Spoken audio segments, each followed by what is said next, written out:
आज मी रेडी झाले रावेतच्या इस्कॉन टेम्पलला जाण्यासाठी. दादासोबत होताच. मी हा व्लॉग टाकायचं विसरले होते मध्येच, तर मग हा आता टाकते. बघू शकता तुम्ही, असा एंट्रन्स आहे त्याचा आणि समोर मंदिर खूप सुंदर आहे.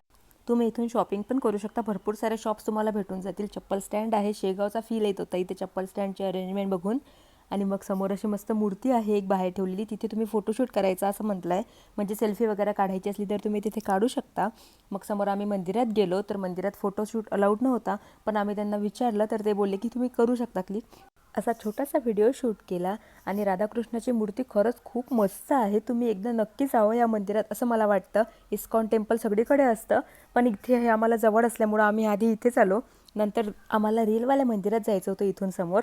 तर ते रीलवालं मंदिर का म्हटलं जातं, कारण रील खूप येत होत्या त्याच्या. आणि घराच्या खूप जवळ मंदिर आहे ती चारभुजा टेम्पल म्हणून. ह्या टेम्पलला जर तुम्हाला यायचं असेल तर मस्ट विजिट हे रात्रीसाठीच आहे, कारण रात्रीचं खूप सुंदर वाटतं हे मंदिर.